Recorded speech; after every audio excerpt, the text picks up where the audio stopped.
Hey, For the Republic fans, we are very, very close to a huge milestone here.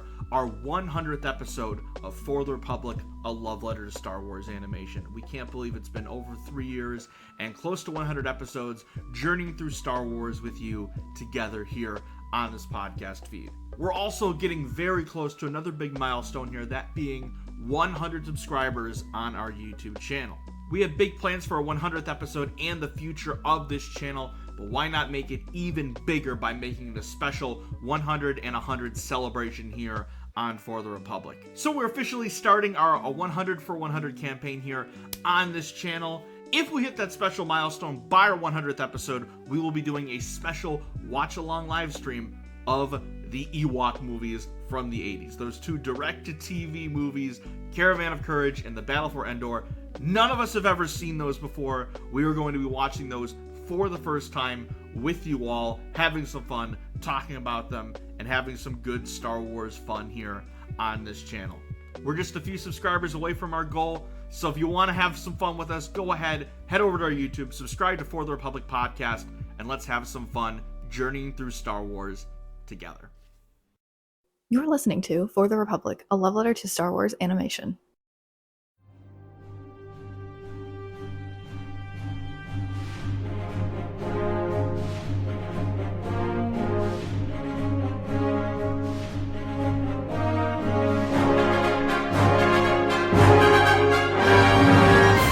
Hello there. Hello everyone and welcome back to For the Republic, a love letter to Star Wars animation. And the beautiful thing about this episode is we're actually talking about Star Wars animation again.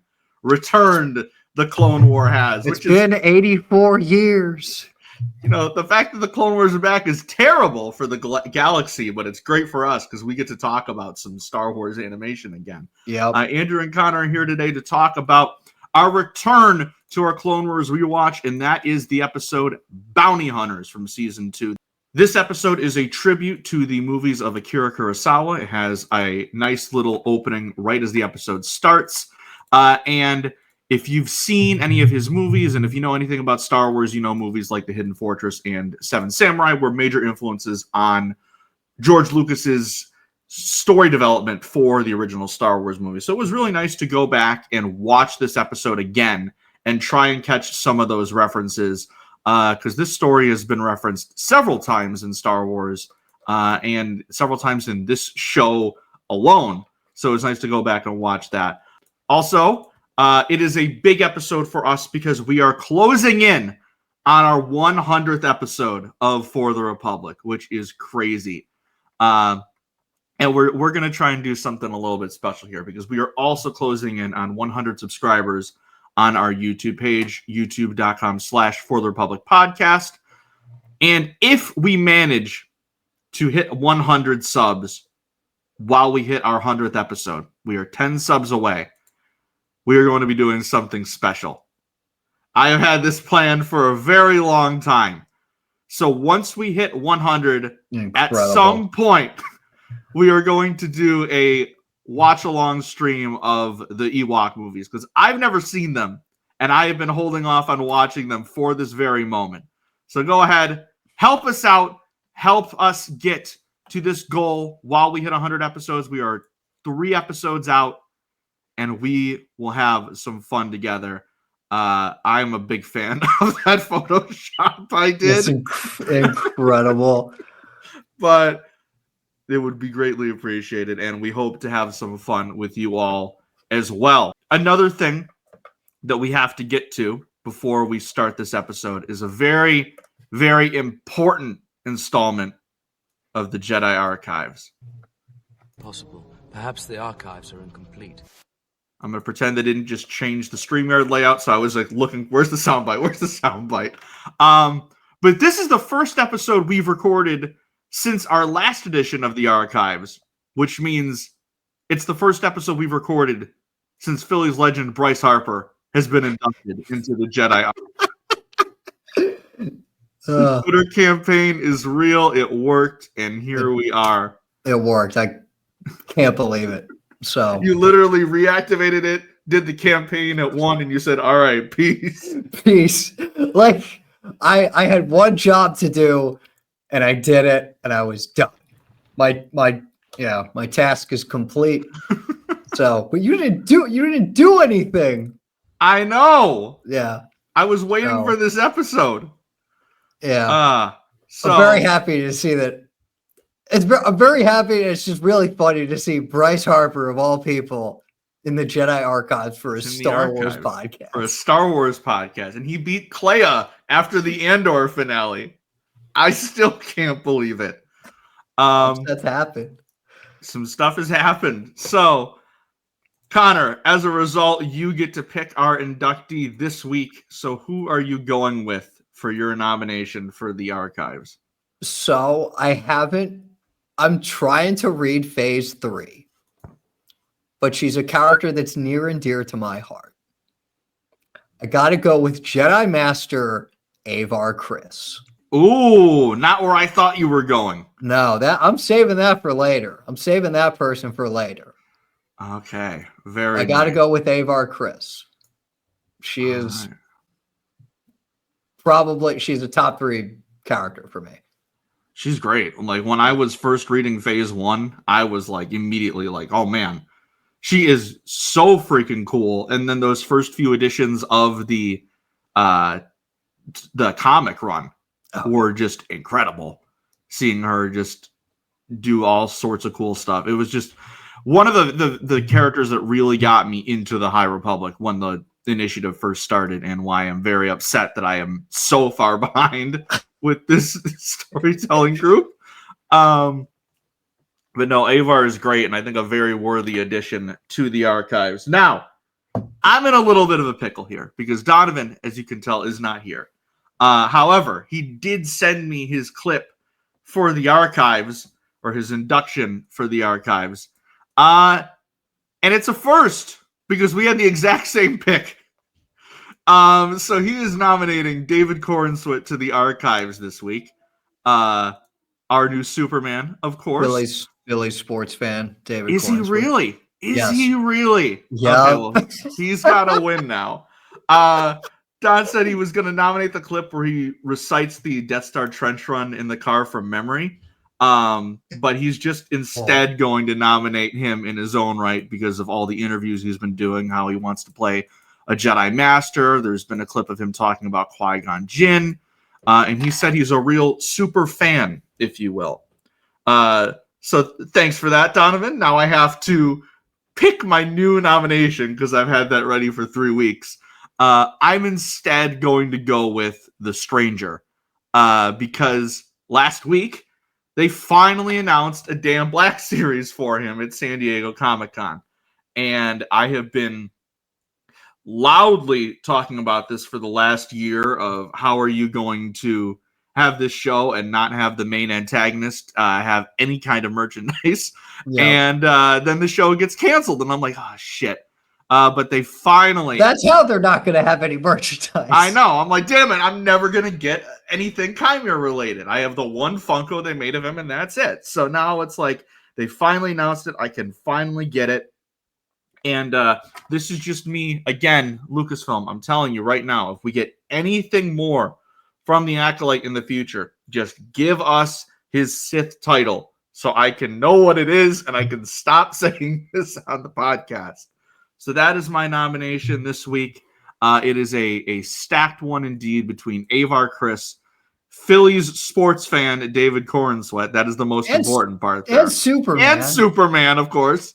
Yeah. And The Stranger, a.k.a. Chimera. So you guys, once this episode drops, I will put out a poll on our social media, and you, that's right, you, the viewers and listeners, can decide who goes in to the Jedi Archives this week. Let's have some fun. And now, let's get into the Clone Wars.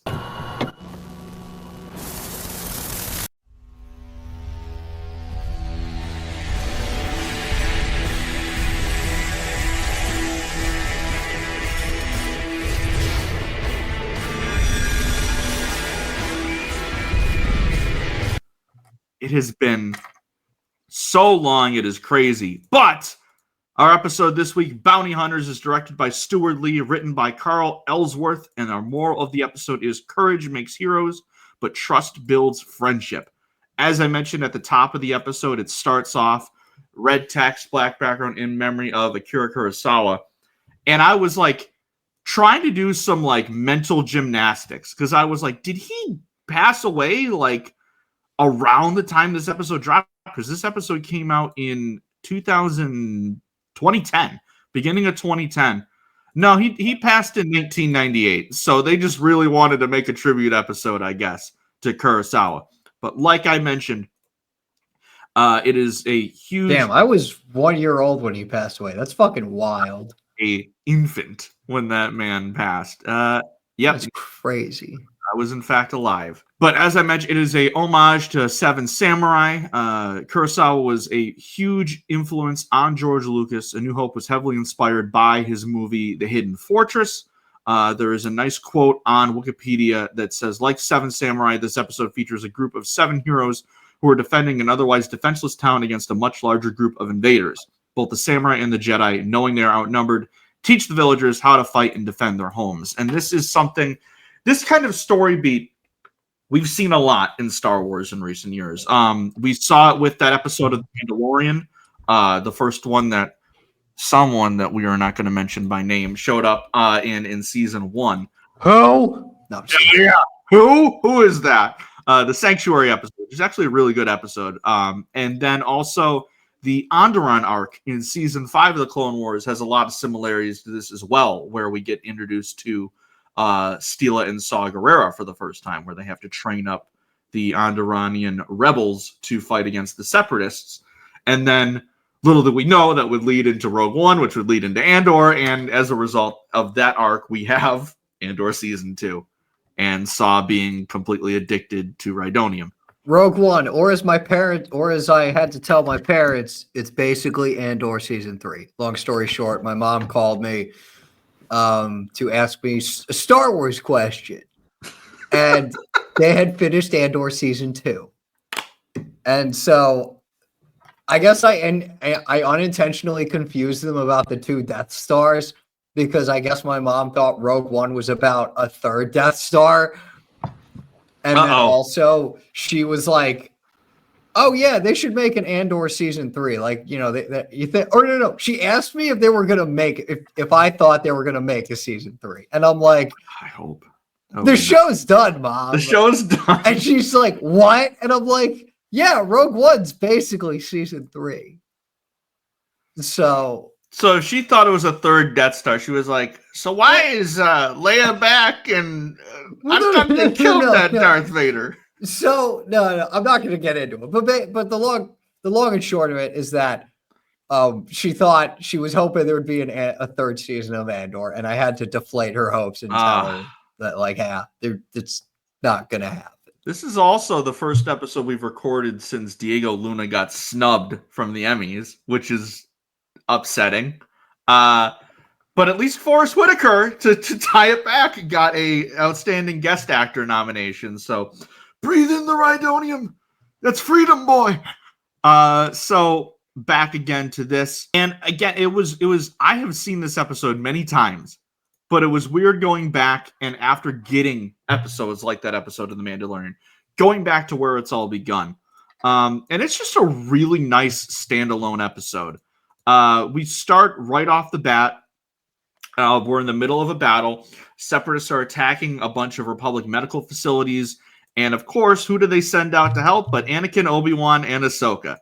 It's almost like that's the theme of the show or something. The Three Stooges. The Three Stooges are sent to investigate the attack on the medical station over Fallujah, which is really nice because I know Fallujah for 2 things. 1, the original Battlefront 2, and 2, that's where this girl right here went boom. But that's about it. Many times she went boom. Many times she went boom.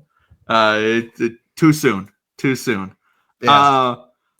But they are ambushed by vulture droids, and their ship crash lands on the planet. And this is where we get so much great banter between these characters that just makes this episode for me. My favorite line has to be, we crashed the ship your way. Yeah, we crashed the ship your way. Very funny. I see your sense of humor made it through the crash. That's about the only thing. It's so good. But then there's Ahsoka also saying, How come every time we fly, we crash? And Anakin says, it's not my fault. It's the ship.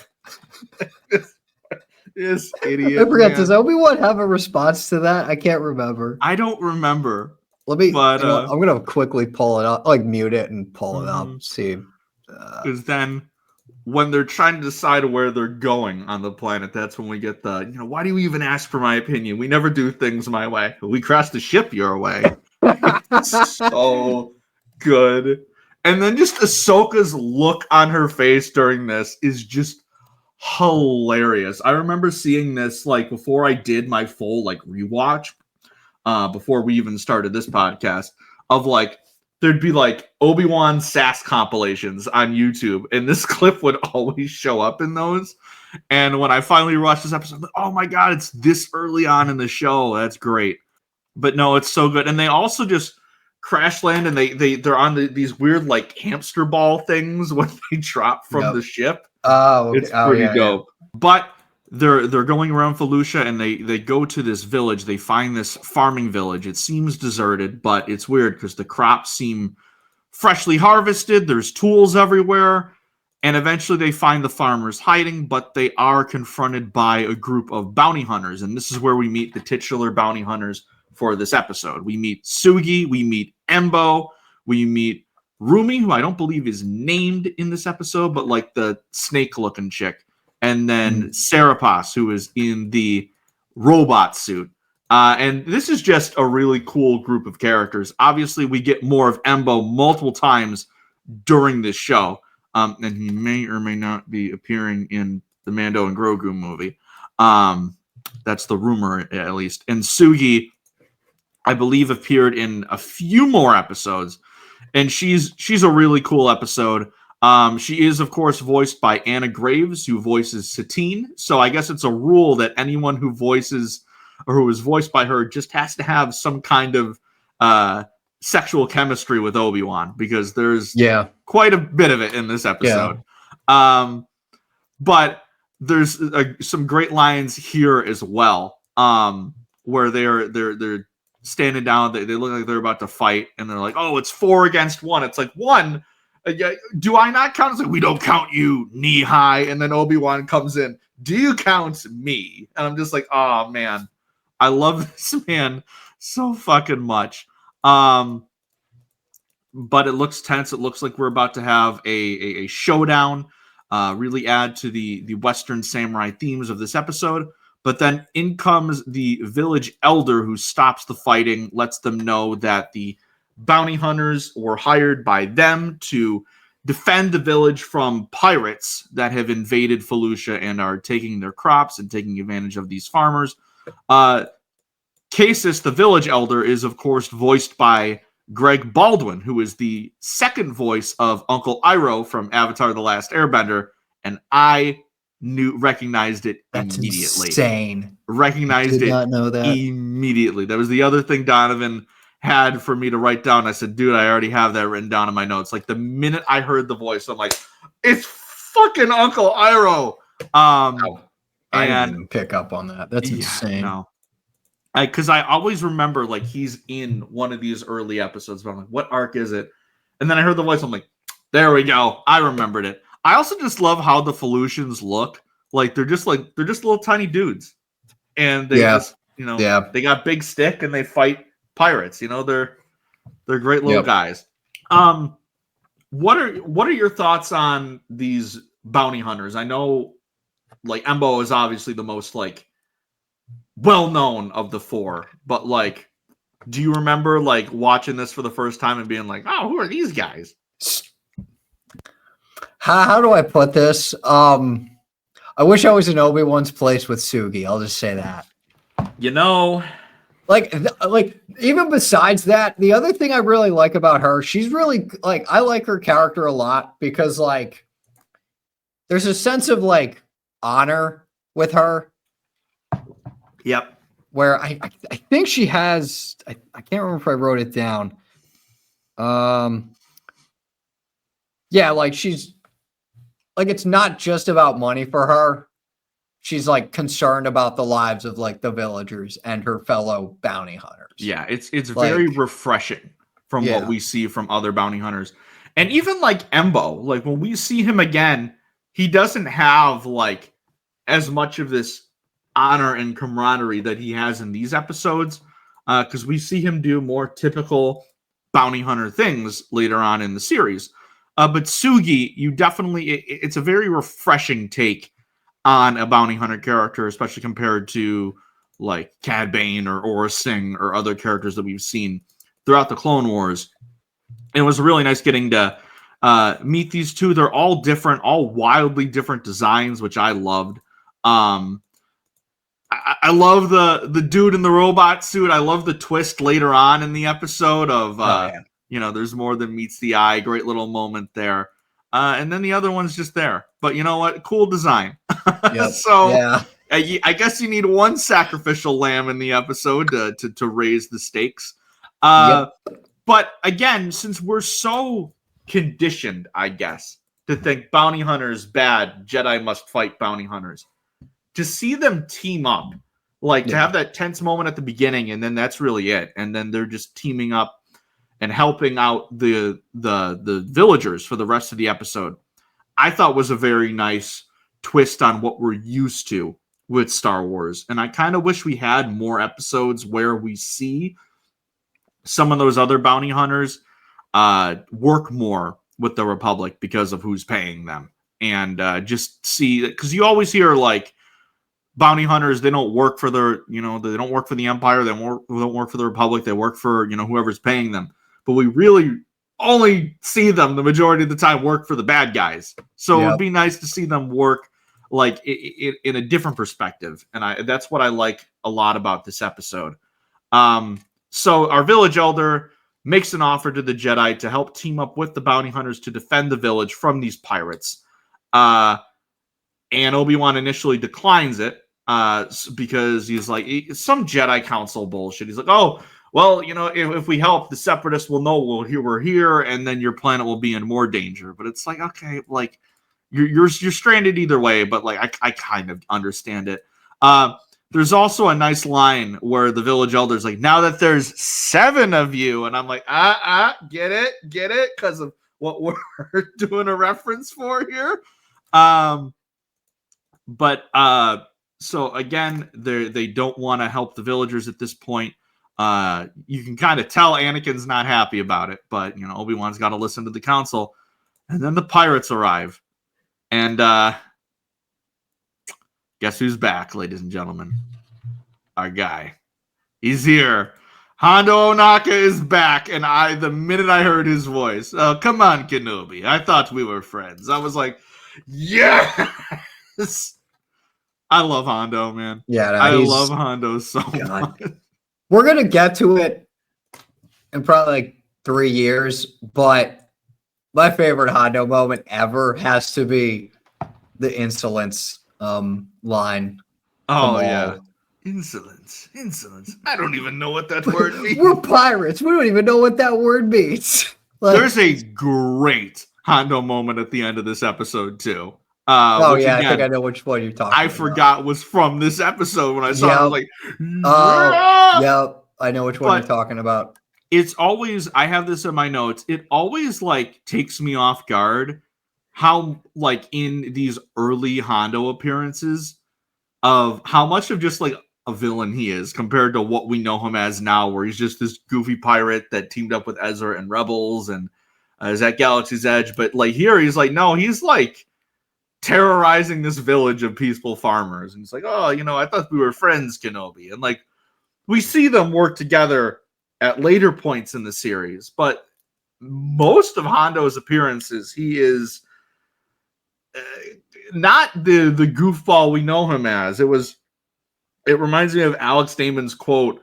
I think it was related to Skeleton Crew. It's like, these pirates sometimes they're not like Hondo Ohnaka and Rebels. They're scary like Hondo Ohnaka and Clone Wars. And I'm like, you know what? Yeah, that makes that's very fitting. That's a very fitting way of describing it. And then after Hondo kind of threatens the villagers and threatens the Jedi and the bounty hunters, this is when Anakin offers to train the villagers to defend themselves from the pirates instead of them fighting the battle for them. They help them fight the battle themselves. And we get Some training montages, which is always great. We when they begin the training with those little big spear things, you can really tell like how uncoordinated and just the fact. I mean, that one farmer says multiple times like, "We're not soldiers, we're farmers," and he just says that, and like you can just really tell in these early appearances.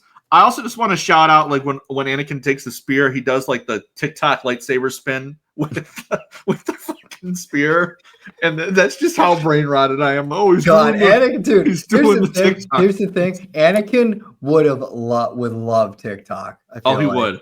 Oh my god, he would abuse it to its nth degree. That man, like in the middle of like starship battles, like Ahsoka would just pull out her phone and be like, "You're sending me another TikTok, Anakin?" It's like, yep. What can I say? He's got the TikTok brain rot. Like that, and just the amount of TikToks he would post, it would be wild. It would be bad. Like me with new saber and just spinning it just in the middle of a battle. It would be hilarious. Me with my definitely not wife. Just just great things like, you know what? Someone make that right now. Someone make an in-character Anakin Skywalker TikTok just based on this, and I will love you forever. Start doing that with Star Wars characters in general. I feel like that would that would be incredible. So speaking of, I guess this is related to TikTok and Clone Wars. We're officially in a world now where like clankers is being used as a derogatory term for AI, and people just don't know it comes from Clone Wars. Like, whoever came up with clanker, man, that's genius. And I'm like, we have a whole new world to take you on. Like, oh boy, you're gonna have fun. It's like, oh, you're never gonna believe this, dude. I also saw an Instagram reel where it was like Ahsoka Tano canceled for using the droid slur tinnies against separatist droids. I'm like, I forgot about tinnies. Oh no, Ahsoka, no. I forgot about tinnies. Where's the YouTuber apology? I made a mistake. My god, dude, tinnies is such a good one too. It's such a good one. Holy shit! They throw a few of them out. That's going to be taken out of context horribly. Yeah. It's such a good slur. Oh my god. Brings us all back to Jared's infamous Anakin Skywalker accidental racist moment from the Trespass episode. Oh my yes! Oh my god! Yeah, that's one. What are those things? And then like 20 minutes. The thing we talked about this in that episode. Mm-hmm. The thing that gets me every time with that moment is like he says this, and then like 5 minutes later, after like somewhat getting to know these guys, he's like, I will die for them. Yeah, I will protect them with my life. It's like that's what he's like he's like this in this episode too. Like he's not racist to them like he is with the not the Pantorans, but the other ones. The Talls. Yeah, the Talls. There we go. But here he's just like, oh, I will defend you I will die for you. Literally, I will help defend you, small Felucian who is a farmer. The other thing, again, you mentioned it. I mentioned it. The dynamic between Kenobi and Sugi is great in this episode. And that really makes me wonder, like, if before, because Satine was introduced in this season, but it makes me wonder if she was meant to be more of a more important recurring character. Because I feel like they have a lot of rapport in this episode for someone who only goes on to make a couple more appearances. Let me just. And I think, isn't there I want to say there's a whole thing about how. She only shows up in 4 more episodes after this. And I want to say she's related to Jas Emery from the Aftermath novels. Yes, it says that here. It says her sister was the mother of Jas Emery. Oh, wow. Okay. That's wild. So, again, like, such a cool character. And yeah, no. Obi-Wan, he's lucky dude. That's what we can say. That's what we can say here confidently. But they do have a great dynamic. They have a lot of great scenes together during this training montage. But I brought this up earlier. The guy who we think is just a giant droid bounty hunter, he's fighting something. I don't remember what happens exactly, but his suit crashes and he comes out and it's just revealed he's just a little tiny dude, like even more tiny than the Felucians. He's just this tiny little skinny alien guy. And it's just a great moment where he goes, "Not very intimidating, am I?" And Ahsoka just goes, "You don't have to look tough to be tough." And I just really loved that, and I loved how that added more to the theme of this episode. And I think it's just like a great, like, again, there's don't judge a book by its cover. There's more than meets the eye. Typical Star Wars and other shows morals are highlighted in this character of, you think he's this very intimidating dude, and he's actually just this little tiny guy. For whatever reason, my mind went to the Fry Cook Games episode of SpongeBob where we see the really burly dude come out, and then he turns around and it's just Plankton on the back. Like, that's just for some reason what I'm thinking of at the nice.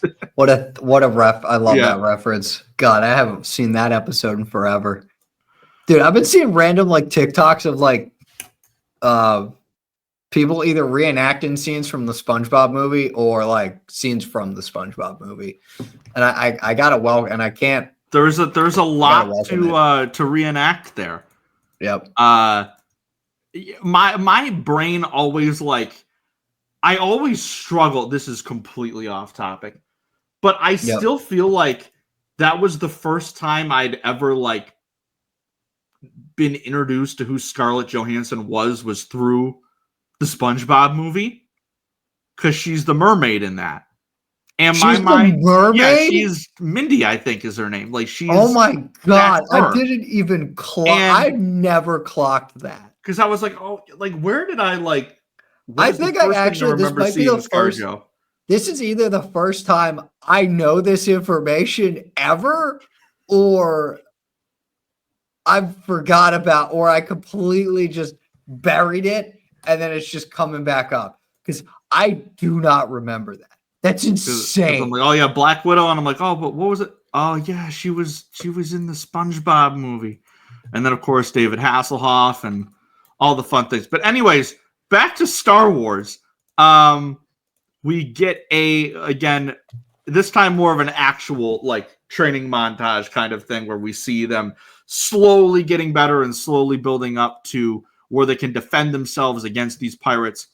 But they do notice that there is one of Hondo's scouts just spying on them from top of a mountain. And we get to see a just total badass Embo moment here where he just chases right after the dude. Yeah. Just total badass. And then something I totally forgot happened. Just snaps his neck. Just on screen. Just in frame. Just boom. I'm like, okay. All right. I got you. I see you, Clone Wars. Every time I forget these dark, twisted moments, I go back to this podcast. Again, literally, it's been a year since we talked about it, but the last episode Donovan and I talked about was when that Jedi got tortured to death by Cad Bane, which I always forget fucking happens. Oh, yeah. And then the episode I wasn't on for, but the fucking Senate episode where Cad Bane just straight up shoots a senator in the back. What the fuck? It's for kids. There's just great moments here. Damn. I just completely forgot about that. And again, Embo is a character that I know is cool, but I don't appreciate as much as I probably should. Yeah. Because now I'm just like, oh, I just know him as the bounty hunter that's voiced by Dave Filoni, and hasn't shown back up since the Clone Wars. But he's got some really cool moments in the show. And I always think of I think he's in the Clovis arc in season 6 as well, where he's got some really cool moments. But he has a fucking Clovis. Fuck that dude. We're getting close to that episode too. And I'm gonna have some choice words. Every time I when we think see about that movie. Clovis, I just think about, I think someone wrote somewhere on like a YouTube comment or like somewhere online where it's just like, what did this guy think he was going to do going after a fucking Jedi general who has a mechanical head? Like, you really thought he was going to go toe to toe with him? Yeah, Like, he's that much of an asshole that he thought, yeah, I can take him. I'm thinking of Infinity War Drex. Don't worry, Quill. I can take him, as he's got a gun just pointed right at his head. I don't know why I'm going to these things, but that's where my brain is at right now. But no, Embo's really cool. I just forgot about him killing someone. And then the Jedi just walking back and like, oh, well, I guess you took care of that. I'm like, dude, are we just not going to acknowledge the fact that you just killed this scout in cold blood? But yeah, like, I guess not. I guess that shows the difference between the Jedi and the bounty hunters. But we cut back to Hondo at this point because the scout has not reported back. I wonder why. And we get another great Hondo moment when they start to begin their attack on the villagers. And he goes, speak softly and drive a big tank. And I'm like, this man is after a certain portion of my heart that I forgot was there at points. And it just makes me really want to get to Outlaws so I can play the Hondo DLC, so I can have new Hondo content in my life again, because it's been a very long time and I need it. And I just remember going to Galaxy's Edge and riding the Millennium Falcon ride, and on the the waiting queue to get in there, like while you're waiting in line. I guess at points, a lot of the time, like the Hondo animatronic will show up, and there's points where it won't. And I was not lucky enough to see Hondo, and that made me very sad. I think he showed up on like a screen, but like I didn't get to see the actual like live animatronic, which is a little bit upsetting. But it is all right. I still love you, Hondo. But Pirates, like I said, begin the attack, and this is where we get the villagers starting to fight against the pirates. The bounty hunters are helping as well.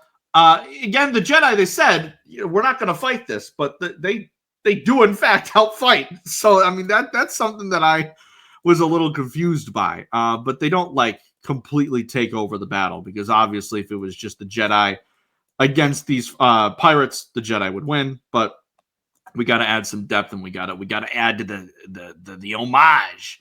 Reminds me of this movie called Attack of the Clones. I don't know. I'm running on steam here. But again, well, actually, it reminds me. Have you ever seen The Mandalorian Chapter 4? They run into this giant ATST, and that's kind of similar to these pirates.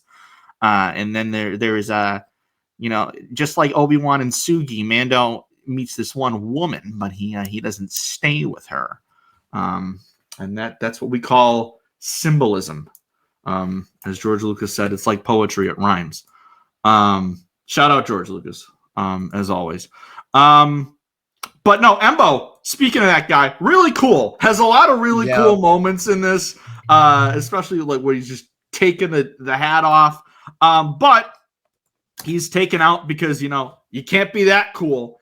Hondo fires a cannon blast at him, and that kind of takes him out for a little bit. And this leads to the heroes kind of pulling back and retreating a little bit back into the barn. At this point, Anakin just charges up to Hondo, and they kind of fight on the tank. Hondo's got one of the electro staffs that the Magna Guards have, and they have a little bit of a duel here, which I also forgot happened. At this point, we got to shout out the real villain of the episode, which is Hondo's pet Kowakian monkey lizard, who fires a bolt from the cannon and kills the one bounty hunter. So rest in peace, Rumi. You will be missed. You did very little things, and you got killed by a monkey lizard. But sometimes when I watch Return of the Jedi and I see Salacious B. Crumb, I wish I could do the same to him. So, I mean, I get it, girly. Don't let Claire hear that. Oh, no. Are they a big Salacious Crumb fan? Oh wait, do you not know? Oh, do you not know who Claire Striblin is? Yeah, she's No, I know who Claire Stribling is, but I yeah, did no, not know about that lore. she loves Salacious Crumb. Oh, I hate that fucker. I hate that fucker so much. He's not in my like Sid Zero the Hutt like hierarchy of hatred, but he's up there. Also, because I gotta acknowledge it because it's been a long time. This is the first episode in so long where there isn't just a character that I can't stand. It's been so long where I can just watch an episode or like a season of Star Wars TV and not just completely hate it. But again, like you said, Clovis is coming. So you'll get my rant soon. Don't you worry. Don't you worry. Although at this point things look dark, Anakin and Hondo are fighting, but the villagers manage to fend off the pirates, and the pirates start to retreat. At this point, Anakin kind of has Hondo beat. He's hanging from a cliff doing the old Mufasa and Scar from the Lion King.